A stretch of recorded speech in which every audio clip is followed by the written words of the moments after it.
get a happy life, a fulfilled life.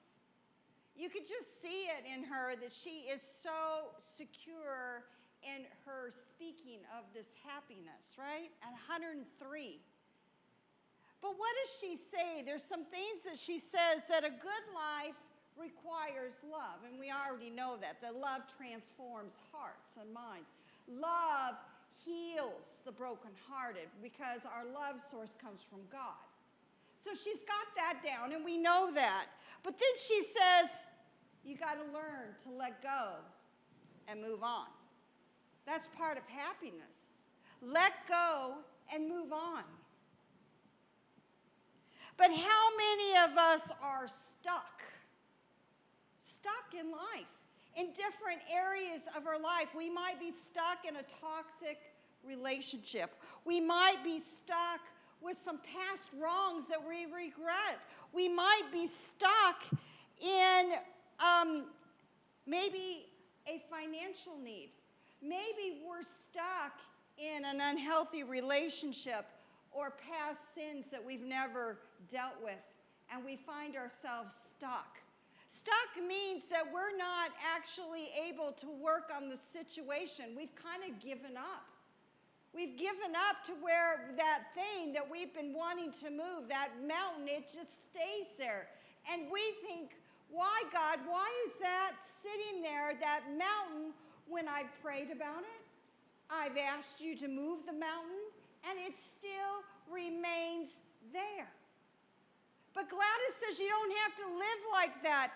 Actually, she's saying that if you don't deal with your being unstuck, if you don't deal with that and you don't let go and move on, then you are not going to live the abundant life that Jesus said that we're called to.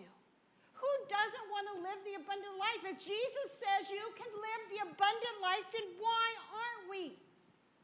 Why do we get in those pity parties where we look at the mess and we don't know how to do with it and we are stuck? See, Gladys is saying get unstuck if you want to get to happiness. And Jesus says there's an abundant life for you, but you got to do it my way, not the world's way. Amen?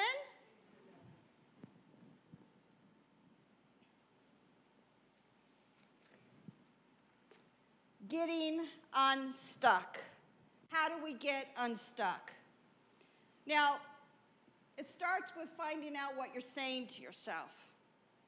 First of all, if only. If only I had enough money to buy a house. If only I had enough funds to get, you fill in the blank. If only I could get rid of this obstacle.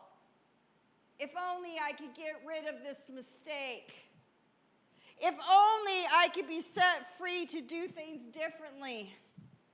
If only there was a miracle cure for my health problem.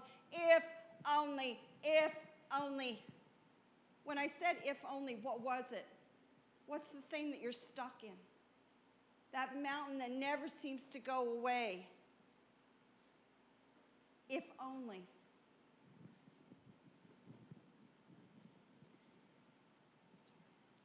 If only he could get to the healing waters.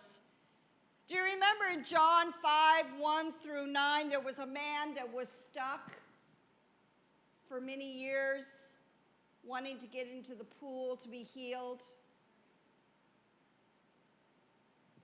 Every morning, he's waiting for somebody to get him unstuck because he's found himself into being a victim of life. Right? I'm sorry, but if we as Christians play the victim role, we're always going to be stuck. Jesus never intended us to not be able to be set free of bondages. That's what we're talking about. We're talking about being set free of bondage, if only. What's your bondage that you're saying, if only? Do you know that the only person that is causing you to remain in the if only and being stuck is you? already has a plan for you to get unstuck. But listen to this, what this man says.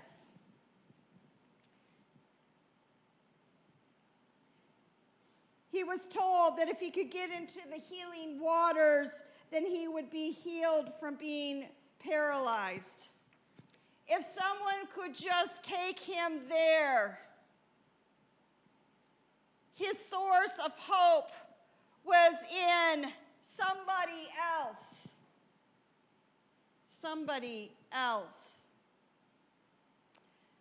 He put his hope into other things. See, that's the problem. We have this and we're stuck and we put our hope into what?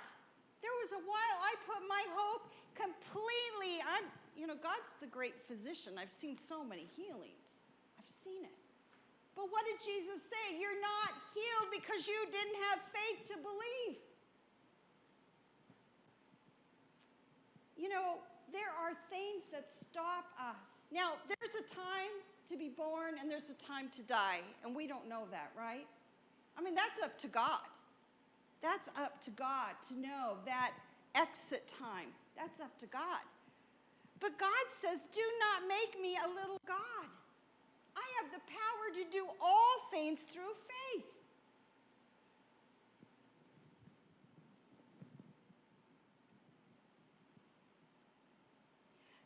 When Jesus saw him, he realized that the man was stuck. What's God saying about you? Is he identifying your stuckness and knows that you're stuck? Yeah. He knows where you're stuck and where you have need to be set free, just like this man. Instead of carrying him to the pool, he said to him, do you want to be made well? See, Jesus didn't just go and pick him up and put him in the pool because he knew he would be well. He didn't do that. Sometimes we want Jesus to do all of the steps to get to the healing, or all the steps for restoration in our life, whether it's financial, relationship, whatever it is. We're waiting on Jesus to do all the work. That's not how his promises. His promises always are, this is your part in it, and this is my part in it. And he's always waiting for us to respond first to the promise, and then he comes in and does the answered prayer, the thing that we can't do. And the man answered that he had no one to carry him in. Oh, here's the pity party.